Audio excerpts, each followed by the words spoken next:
Энэ бол миний 2025 он эхлэхэд хийсэн vision board байна. Одоо 2025 оны төгсгөл болж байна. Тэгээ би энэ vision board-аа сая тоостой шүүгнээс гаргаж авлаа. 2025 он эхэлж байхад би энэ vision board-аа хийхдээ өөрийгөө тодорхой хэмжээнд нэлээд бодит зорилго тавьчихлаа гэж бодсон. Хэрвээ та бүхэн харах юм бол тийм ч олон зорилго байхгүй байгаас тэ зөвхөн хэдэн ийм зорилготод мэдээж тодорхой хэмжээний зорилгууд нь бол биелсэн. Жишээлбэл манай YouTube сувгийн тэ анх би энэ жил 10,000 subscriberтай болно доо гэсэн зорилго тавьчихсан байсан боловч одоо бүгдээрээ 20,000-уулаа болчихсон байна. Гэсэн хэдий ч энэ дундаас билээгүй бас маш олон зорилго байгаа. Түрүүнд дурдсанчлан би нэлээд бодит зорилго тавьсан гэж хэлсэн шүү дээ тий. Тэгээ би яг бодсон байхгүй юу? Би яг хаана юун дээр алдчих вэ гэд 2025 оноо би ингээ эргүүлээ бодоод үзэх юм бол нэлээд завгүй байсан. Би бүр 2 удаа нүгэд тэгээ нөөснөөсөө болоод энэ vision board-а тавих газар болтохгүй. Тэгээ тостер шүүгэн ингээ хадгалчихсан байсан. Ингэж их завгүй авчаа би яг хаана алдчих вэ гэд бүгднийг дахиад эргцүүлээд үзсэн. Тэгтэл нэгт би маш их сошиал медиа ашигласан. Ялангуяа YouTube-ээс болоод гэх юм уу? Одоо бусад контент бүтээгчд бол яаж контентоо бүтээж ийн, яаж дэдэ хийж ийн, ямар санаанууд хаанаас гаргаж авч ийн гэх мэтлэн судалгаа гих нэрийдлэр бол маш их сошиал медиа хэрэгэлсэн. Тэгээд та бүхэн screen time-аа харуулах юм бол өдөрт дороо хаяж 2 цагийн бол Instagram байгаад ингээд харах юм бол дээрээс нь бас ингээд бодохоор энэ жил маш их ажилласан. Ингээд эргүүлээ бодгод би ингээд хичээл хийхээсээ бараг илүү олон цаг арчилчихсан байгаа юм. Тэгэнгүүт би тэгээд ийм хийж явчаач яаж угаасаа энэ жил тавьсан зорилгоо биелүүлэх вэ те. Тэгээд дахиад одоо 2026 гардаг. Би дахиад айгуу гоё амбицтай гоё зорилгоудаа тавьдаг. 28 он гардаг, 29 он гардаг. Гэтэл би ингээд шинэ жил гарах тус уучин би байгаад ах юм бол ямар ч шинжилэл сайжралт гарахгүй шүү дээ те. Тийм ч учраас би яхаар шийдсэн бэ гэхээр 2025 гарахаас өмнө амьдралаа төсөлж авах 17 хоногийн челленжийг эхлүүлэхээр шийдсэн. Энэ жил аяга үр бүтээлгүй өнгөрсөн юм шиг гэмшиж байгаа. Тийм хүмүүс байх юм бол надад хамт энэ челленж хийгээсэй гэж хүсэж байна. Өнөөдөр миний энэ бичлэгийг хийж байгаа болохоор 10 сарын 19-ний өдөр байна. Миний бодлоор энэ бичлэг 10 сарын 19 юм уу 20-ны өдөр орох бах. Тэгэхээр шинэ жил гарахаас яг 70 орчим хоногийн өмнө орно гэсэн. 12 сарын 31 болтол нийт 17 хоног байна. Бид нар яах вэ гэхээр 7 хоногт амьдралдаа нэг эерэг зүйлийг хэвшүүлээд 10 сарын 31-ээс өмнө нийт 10 эерэг зүйлийг амьдралаа хэвшүүлж амьдралаа бүгдийг зэгцэлж авна гэсэн үг. Төлөвлөгөөгөө болоод ирэхээр би та бүхэнд зориулаад чеклист байдлаар Notion дээр хийчихсэн байгаа. Үнгүү та бүхний хийж болох чеклистээс гадна бас худалдаж авч болох Notion бүтэн темплейт байгаа. Тэрнээр болоод ирэхээр бүх чеклистүүд яг энэ талаар юу хийх бүх ажлуудыг болоод оруулчихсан байгаа. Гэхдээ тэрийг бол заавал та нар худалдаж авах шаардлагагүй. Ягаад гэх юм бол би энэ бичлэгээр бүгднийг ингэж хамарч ирэх гэж байгаа шүү дээ тий. Гэхдээ яг бүгдийг хөтлөнгөө челленж хийх сонирхолтой хүмүүс байх юм бол темплейтийг бас худалдаж авах боломжтой шүү. Энэ өөрийнхөө аяллаа би та бүхэндээ Instagram хуудасаар хуваалцах гэсэн. Хэрвээ миний үйл явцыг харахыг хүсвэл юм бол миний Instagram хаягийг дагаарай. Хамгийн ихний талаас бүгдээр юу хийх вэ гэхээр допамины мацаг барина. Допамин гэдэг зүйлийг мэдэх хүмүүс байх юм бол би энэ талаар бичлэг хийжсэн. Тэгэхээр тэр бичлэгийг маань орж үзээрэй. Ерөнхийдөө допамин гэдэг маань юу вэ гэхээр бид нар ямар нэгэн үйлдэл хийгээд тэрнээсээ шагнал авахд ялгардаг гормон гэх юм уу. Тэгээд тэр нь биднэрт ямар ач холбогдолтой вэ гэхээр бид нар ингээд үйлдэл хийх тэр мотивацийг бий болгодог гэсэн. Энэ үйлдэлийг хийвэл надад шагнал ирдэг штэ. Би ажиргалтай болдог штэ гэсэн тийм мэдээллийг тархинд өгдөг гэж ялгаж байна. Тэгэнгүүт сошиал медиа их хэрэглэснээр бид нар яадаг вэ гэхээр маш их хэмжээний допаминыг нэг дор авдаг. Гоё юм шүү, амар юм шүү гэж бодож байгаа хүмүүс байх юм бол хэдүүлгийнхаа допамин дээр ингээд юм график байлаа гэж бодъё. Бид нар тэрэнд baseline гэж байгаа. Энэ орчинд татагдсан нэг юм зураас байгаа. Тэр зураас нь хүрэх юм бол хэдүүлээ аз жаргалтай болдог гэж бодож байгаа. Тэгтэл бид нарын аз жаргалтай болдог зураас маань ерөнхийдөө энэ хавьд болох хэрэгтэй байтал бид нар одоо жишээлбэл өглөө босоод өглөөний нарны туяаг хараад аз жаргалтай болж байгаа байдал маань жишээ нь энэ зураасан дээр байлаа гэхэд бид нарын аз жаргалын тэр baseline энэ хүртэл өсчихсэн байгаа гэж хэдүүл ялгаж байна. Ягаад гэх юм бол бид нар байнгын давтамжтайгаар ийм их хэмжээний допаминыг авсаар байгаад аз жаргалынхаа тэр зураасыг ийм дэш өсгсөн гэж болно.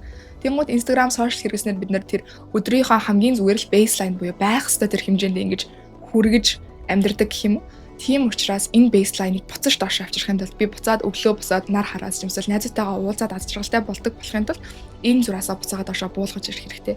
Тийм учраас хамгийн ихний 7 хоног бүгдээ юу хийх ёстой вэ гэхээр дижитал мацаг буюу энэ зураасаа доошоо болгох тийм үйл ажиллагааг хийн. Та нар хэрвээ миний сахартай холбоотой бичлэгийг үзчихсэн бол би бүр яг сахарын мацаг барьж исэн. Бүр 1 сар огт сахар хэрэглэхгүй байж үзчихсэн. Өмнө нь бол хоолтой маш эрүүл бас харилцаатай сэтгэлээр унах ч юм уу тийм болох юм бол хэмжээний сахар хэрэглэх тийм төрлийн хүн байсан. Гэсэн хэдий ч сахарын мацаг барьснаар миний чихэр идэх туршил маш бага болсон. Тэгээ хидих сахартай мэдчих юм бол бүр цаанаасаа ялган санагдаа тэрийг бүр ингээд идэхээ болдог. Тийм болчихсон байсан. Тэгээ одоо ч гэсэндээ аль болох сахар багтай сахаргүй бүтээгдэхүүн бол хэрэглэхийг хичээдэг. Би нэг хийх ёсгүй дээ гэсэн мэдрэмж би угаасаа л хүсэхгүй байгаа. Надад ингэ сахарыг хэрэглэхгүй байх сонголт байгаа гэсэн тийм мэдрэмжийн үндсэн дээр гарч ирж байгаа зүйл болохоор надад айгүй тийм эрүүл санагддаг. Хин нэгэн чам чи тэрийг идэж болохгүйгээ хэлсэн болохоор би энийг хориод байгаа биш.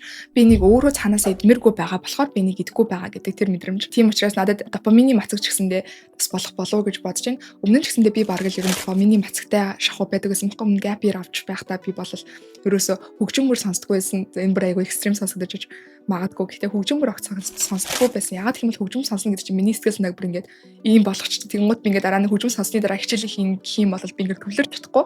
Тийм учраас заавал ингээд хичээл хэлхийнхаа өмнө өөрийгөө тийм тайван төвшөнд аваачих шаардлагатай байсан болохоор 10 минутын амьсгалаа төвлөрдөг тийм тусгал ч юм уу хийдэг байсан. Тийм учраас та бүхэн маань туршаад үзээрэй. Тэгэд би бол хамгийн ихний 7 хоног буюу өнөөдөр бол бүтэнсээ өдөр маргаашнаас эхлээд бол дижитал мацаг барина. Instagram дээр ч юм уу сошиал медиа дээр ямар нэгэн постыг шаардлагатай болох юм бол би нэг өдөрөнд бүх постуудаа бэлдээд хуваар маягаар бол оруулна гэсэн бодол байна.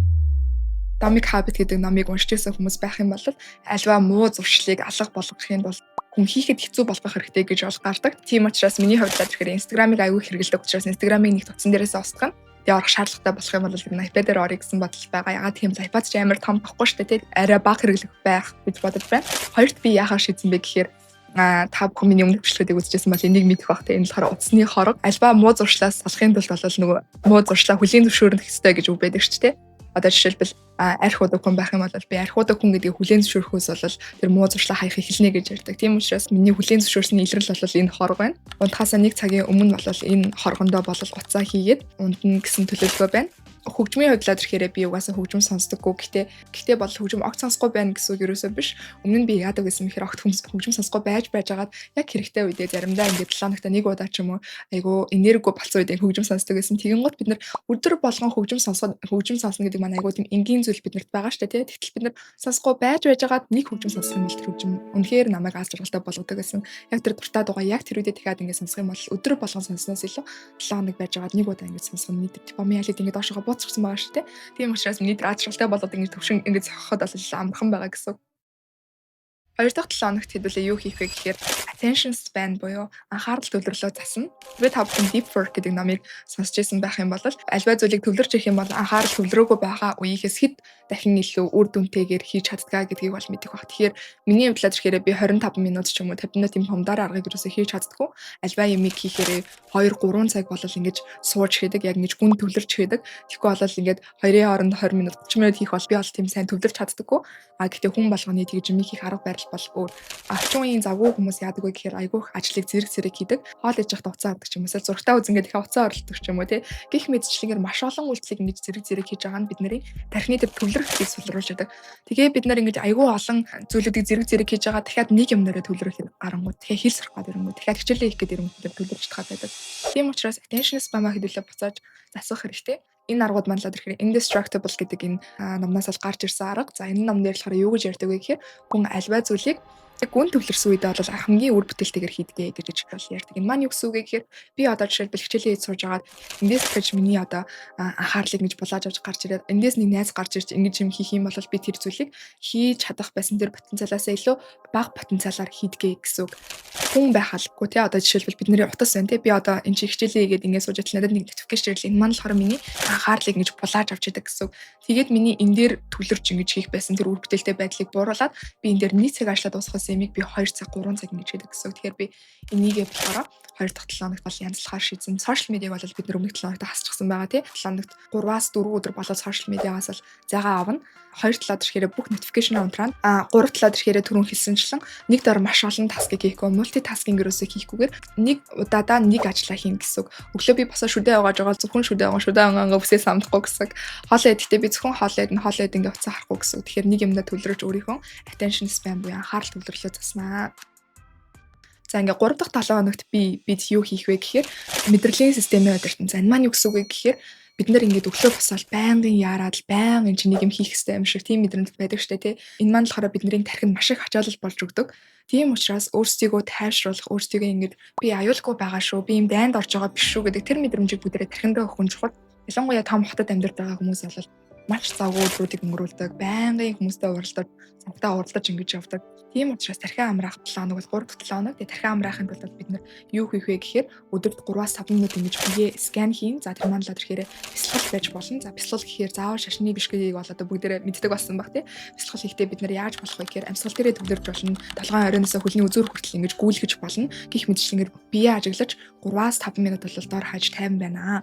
Хоёр дахь ажил маань юу вэ гэхээр ажлын дараа сэлгэжлийнхаа дараа 10-15 минут заавал алхах нь нийтийн тэмдэгтээр явдаг байх юм бол нэг бодол алхаад автобусандаа суудаг ч юм уу тий эсвэл машинтай хүмүүс байх юм бол машинаа жоохон хол тавиад алхдаг ч юм уу гих мэтчлэнгээр алхаж эргэн тойрноо ажиглах байдлаар тархиа амраана. 3 дахь цэцэл маань л тэгэхээр би яг стресстэй 3 дахь дасгал маань л тэгэхээр би яг стресстэй байна шүү гэж бодох болгондоо амьсгалын дасгал хийн. За амьсгалын дасгал маань л тэгэхээр та бүхэн 4 гэдэг харгыг мэдэх бах тий. 4 секунд амьсгалаа аваад 4 секунд төгжээд 4 секунд амьсгалаа гаргаад буцаага төгжээд амьсгалаа аваад гэх мэтчлэн ингэж 4 секундээр хийдэг ийм дасгал байгаа. Энэ дасгалыг өдөрт дор хаяж 3 удаа хийн. Биеэ тархиа амрааж тайвшруулна гэсэн. 4 дахь 7 хоногт бүгдээрээ юу хийх вэ гэхээр emotional detox буюу сэтгэл мэдрэмжийн нацаг барина гэсэн. Өөрөөсөө сэтгэл мэдрэмжээ дарна гэсэн үг биш. Би яг юу мэдрээд байна гэдгийг ажиглах 7 хоног. Тэгээд өөрийнхөө хүн мэдрэмжүүдээ аюулгүйгээр илэрхийлнэ. За тэр маань л тэгэхээр тэмдэглэл хөтлөж болно. Одоо жишээлбэл би YouTube-ийг хийхгүй байна гэдэг чинь завгүй байгаа гэсэн үг юм уу? Эсвэл би бүтлгүүтгэс айгаад байгаа гэсэн үг юм уу? Тэг гих мэтчлэнгээр өөрийнхөө мэдрэмжтэй яг үнээр тулна гэсэн үг. Энэ бол миний хувьд хамгийн чухал 7 хоног юм шиг санагдсан. Зөв юмудаа чухалчлах юм бол бид нар юунд ч цаг гаргаж чадна шүү дээ. Тэгтэл би яагаад энэ зорилгыг энэ чи чухал гэж тавихгүйгээр энэ зорилгыг уртаа тавиад байгаа юм бэ? Яг энэ би завгүй байгаад байгаа юм уу эсвэл завгүй байгаа гэдэг маань шалтгаан юм. Арчил нь яг ямар мэдрэмж надад төрөөд байгаа юм бэ гэдэг тэр яг бүх мэдрэмжтэйгээ чин үнэнчээр толно гэсэн үг. 5 дахь 7 хоног маань болохоор тэр чигээрээ дадал бүтээх 7 хоног байгаа. За одоо бүгдээрээ өөрсдийгөө танин мэдчихлээ, өөрийгөө тайвшруулчлаа, допамина засчлаа тий. Одоо яаж эхлэв гэхээр жинхнээсээ хөгжиж эхэлнэ гэсэн үг. Хамгийн ихний хөгжлийн сүрийг тавьдаг зүйл бол мэдээж дадал. За дадлын талаар маш том сэдв. Тэгээд нэг удаадаа болол мэдээж нэг дадал нэмэхээр болол хийж болно. Өглөө босоод лимонтой ус уух гэдэг маань нэг дадал тий. Хоёр дахь өдөр нь ирэхээр өглөө босоод лимонтой ус уучгаад 10 минут сонголт хийн гих мэтчлэнгээр ингэж нэг нэгээр ихүүлж явна. Ямар дадлыг бий болох вэ? Нэгт хоёрт яг хизээ ямар цагт хийх вэ гэдэг бүх зүйлийг тархиндаа тодорхой болгож өгнө. 3-т хаана хийх вэ? Хэрхэн хийх вэ? Дээрэс нь хинтээ байх вэ? Ганцаараа байх уу? Хүндээ байх уу? Энэ дадлыг бий болгох нь яагаад надад чухал вэ гэсэн асуултыг өөрөөсөө асууна. Гэх мэтчлэнгээр бүх зүйлүүдийг тархиндаа тодорхой болгож өгнө. Үүнээс гадна хоёрт бүгдээрээ юу хийх ёстой вэ гэхээр саад болгочудаа гаргаж бичнэ. Мэдээж бид ямар нэгэн зүйлийг эхлүүлэхэд бол танаас нь саад бэрхшээл гарч ирнэ. Жишээлбэл би өглөөрт босоод лимонтой ус уух гэжсэн чинь лимон маань дуусчихсан байвал яг хөө лимонтой ус уухгүй байх юм бол би буцаа сонголтоо хийхгүй байх юм гэдэг тий. Тэгвэл би буцаагаад ийм асуудал гарч ирвэл би ийм шийдэл хийнэ. Өглөө би лимонтой ус ууж чадахгүй байх юм бол энгийн ус уугаад тэгээд сонголтоо хийнэ. Гэх мэтчлэнгээр саад бэрхшээл тулгарх юм бол ийм шийдэл гаргаж ирнэ гэдэг хийх гэж байгаа төлөвлөгөөндөө байж болох 3 саад бэрхшээлийг цугуулж бичнэ. Дээш дадлаа мөшгөхдөө өнөөдөр нэгэ хийсэн энийгээ хийгээгүй гэх мэтчлэнээр тархиндаа бүх зүйлийг харуулж өгнө. Хэрвээ энэ маань бүтлгүүтэх юм бол дахин эхлэх маягаар бол ингэж дадлыг бол бий болгоно. Бид нар шинэ жилийг хүлээгээд байх шаардлагагүй. Бай зүйлийг хийх хамгийн зөв мөч бол одоо гэж хэлдэг тий. Хүн чинь нөгөө нэг яг хоёр нөхцөл байдал альва зүйлийг хийдэг гэдэг шүү дээ тий. Эхнийх нь нөхцөл байдал нь болохоор заавал байх үед тэгээ хоёр дахь нөхцөл байдал нь болохоор тэнцэн нэг шагнал байх үед гэдэг. Тэнгуут нь би өөрийгөө заавал хийх ёстой тийм нөхцөл байдалд оруулах гад ямар арга хэрэгэлсэн бэ гэхээр Meet Me at 6 AM гэдэг 30 хоногийн өглөөрт 6 цагт босдог тийм челленж эхлүүлсэн. Энэ челленж маань яадаг челленж вэ гэхээр өглөөрт ямартай 6 цагт босоод англи хэл дээр академик эссе уншаад дундаас нь 4 шүнгээ ярилцдаг тийм групп байгаа. Тэгэхээр энэ групп маань 8 сарын туршид өглөө 30 эссений арга гарсан. Тэгээ 600-аад академик шинүүнөө цээжилж авсан ийм групп байгаа. Тэгээ өглөө хамт ингээл ядраад нойр хүжин энтрээ ярилцдаг. Тэгээд айгүй урамтай байсан. Би ганцаараа зовоод байгаа ш. Бүгдээрээ ингээд зовоос ирж байгаа шүү. Гэсэн чигсэнд ингээд ороод ирсэн байгаа юм чинь би ч гэсэн өглөө ингээд босч чадсан шүү гэдэг тийм итгэл айгүй хөгжижсэн. Айгүй урамтай байт юм билий малуулаа ингээд өглөөр цэрэг. Тэгээд өглөөр 6 цагт босоод англи хэл дээр эссе уншаад дундаас нь шинүүг цээжлээд англи хэлнийхаа хэлний мэдрэмжийг нэмэх хүсэлтэй хүмүүс байх юм бол dot description дээр байгаа линкээр бүртгүүлээрэй. 6 дахь 7 хоногт бүгдээрээ юу хийх вэ гэхээр өөрийгөө харах, өнцгөө сайжруулна. Маань юу гэсэн үг вэ гэхээр хамгийн эхлээд бид нар өөрсдийнхөө өнгөрсөн дүр төрхийг бичнэ. Өөрийгөө ямар хүн гэж боддог тэр дүр төрхөө ингэж бичнэ. Тэгээ энэ унаасаа бид нар юуг олж авах хэрэгтэй гэхээр өөрийгөө шүүмжилж байгаа үнэтэй олж бичнэ гэсэн үг. Чи чадахгүй байж тээ, чи залахгүй байж тээ, чи сайжрахгүй байж тээ гэх мэтчлэн өөртөө хэлж байгаа муу мухай үнэтэй ч гэсэн энэ унаасаа олно гэсэн үг. Хоёр нь л ирэхээр өөрийнхөө шин дүр төрхийг бичнэ. Би ямар хүн болж чадах вэ? Надад ямар потенциал байгаа вэ гэдэг тэр өөрийнхөө дүр төрхийг доошоогоо цугуулж бичнэ. би зоригтой хүн, би төвлөрсөн хүн, би тууштай хүн гэх мэтчлэн тэр хоёр хүмүүсээ харьцуулаад би яг энэ хүнээс юугийн сайжруулж чаж ийм хүн болох юм гэдэг тийм концептыг гаргаж ирээд тэр үйлчлүүдээ хийж эхлэн гэсэн. Яг тэр болохыг хүсэж байгаа бишгээ хувцлаж, яг тэр болохыг хүсэж байгаа хүн шигээ ярьж эхлэн гэх мэтчлэн өөрийнхөө шин дүр төрхийг байна. 7 дахь 7 тэр бүгдээ юу хийх вэ гэхээр орчин тойрноо дахин шинжилнэ. Орчин тойрноо дахин шинжилнэ гэдэг маань л тэгэхээр одоо шинэн гарах гэж байгаа юм чинь цэвэрлэгээ хийн, хэрэгтэй хэрэггүй зүйлээ хаях 7 хоног байгаа. Энэ алхам хийх гээд хийж чадахгүй байх юм бол би та бүхэн American-даг ямар ч цэцэгтэй холбоотой ном байдаг. Тэр номыг бол бас туршлаад ярьчихсан бичлэг байгаа. Тэр бичлэгийг үзэнгээ энэ алхамыг хийж болох юм. За тэгээ яах вэ гэхээр ширээ номын тавираа цэвэрлж болно, улирлын хувцас ялгаж болно, дижитал файл зургуудаа ангилж болно. Шаардлагагүй бүх зүйлээсээ л ер нь сална гэсэн. Дан ганц нэг удаа тэрийг бүгдээрээ хийгээд зогсчихгүй өдөр болгон тэрийг гоё дадлалах нь өдөр 5 минут өрөөндөө агаар оруулдаг ч юм уу. Хэрэггүй зургуудаа ангилдаг ч юм уу тий. Өөрийнхөө зөвхөн өөрийгт нь аз жаргалтай болгодог зүйлсээр өөрийгөө хүрээлүүлнэ. 8 дахь 7 хоногт бүгдээрээ юу хийх вэ гэхээр энерги зохицуулсарна. Бид нэр өдөр 3 цаг болохоор кофе ууж энергитэй байдаг баймааргүй байх шүү дээ тий. Ямар нэгэн зүйлээс хамааралтай биш танаас маань энерги гарч ирдэг тийм нөхцөл байдал байхыг хүсэж байгаа учраас энийг эзэн гэсэн үг. Өдөрт бид нар юу хийж болох вэ гэхээр за дасгал хийж болно, кофегоо багасгаж болно, 5 минут тэмдэглэл бичиж болно. White noise энэ сонсож болдог шүү дээ. Миний хувьд л тэрхээрээ би үнэхээр төвлөрч чадахгүй үедээ яадаг вэ гэхээр айгуу тийм борооны хөгжим сонсдог. Тэр бас надад айгуу гойсон нэг зэг. Энерги гэдэг манлаа тэрхээрээ тийм ингээд хайрцагтай нэг юм энерги төлөвлөсөн байгаа. Тэгээ биднэрт energy drink гэдэг манлаа тэрхээрээ шинээр энерги бий болгож байгаа биш. Ирээдүйд бидний хэрэглэх тийм энергиэс ингэж хумсарж байгаа гэж ойлгож байна. Одоо би energy drink ч юм уу уулаа гэх юм бол 5 цагийн дараах энергиэс чимсэл маргаашийн тэр энергиэс хулгайлж байгаа гэсэн. Энергийн өрөнд орж байгаа ийм тойрог орчин гэсэн. Тийм учраас тийм юм төлөвлөл авахгүй тул ямар ч кофегоо болол багасгах нь нойрны талаар бас нэг ном ярьчихсан байгаа. Тэрнээр унтахаас 9 цагийн өмнө болж игэл 12 цагийн өмнө кофе уухгүй байх гэж ярьсан. Хоёр төдөлөө сошиал медиагаа мэдээж багасгах нь. Дээрээс нь хоолой цаг тухайд нь идэнэ. Хоол идэхдээ эрүүл хоол идэнэ. Байнга төргөө хоол идэж болохгүй. За 9 дахь 7 хоногт хэдүүлээ юу хийх вэ гэхээр одоо шинэ жил төгсгсөн байж тээ. Энэ хэдүүлээ яг гоё шинэ жилийн урам амсгалтай хамт зорилгоо тодорхойлно. Зорилго тодорхойлно гэдэг маань айгүй тийм том зүйл шиг санагдаж болох ч гэсэндээ та тэр Ikigai гэдэг намыг уншижсэн бол айгүй гоё схемчлээ томьёо болгоод гаргачихсан байдаг шүү дээ. Тийм учраас хэдүүлээ Ikigai-ийн схемийг ашиглаж бол зорилгоо тодорхойлно. Чи юунд дуртай вэ? Чи ямар зүйлийг сайн хийж чаддаг вэ? Дэлхийд яг юу хэрэгтэй вэ? Чи ямар зүйлийг хийгээд орлого олох боломжтой вэ гэдэг 4 асуулт асуугаад энэ 4 зүйлийн дунд нь байгаа зүйл бол бидний амьдралын зорилго юм аа гаргаад ирчихсэн байдаг. Тийм учраас энийгээ бүгдээрээ яг нэг өдөр ч юм уу нэг 7 хоногийн турш ингэж багаар хийж суугаад амьдралынхаа зорилгыг тодорхойлж тэр оныхоо өөрийнхөө цаашдын зорилгоо бий болгож гаргана гэсэн үг. За тэгээд 10 дахь 7 хоногт бүгдээрээ юу хийх вэ гэхээр тухайн жилээ дүгнэнэ. Мэдээж альваа ажлыг дүнхгүйгээр бүгдээрээ сайжрахгүй те хаана нь алдчихв, алийг нь бид нар хасах хэрэгтэй юм байна, юу бид нар цаашдаа хийх хэрэгтэй юм гэдэг бүх зүйлүүдэд дүгнэнэ гэсэн. Бас цаашдаа мартахгүй байхын тулд энэ жил ямар гоё зүйлүүд болсон бэ гэдэг тэр бүх зүйлүүдэд дүгнэж бичнэ.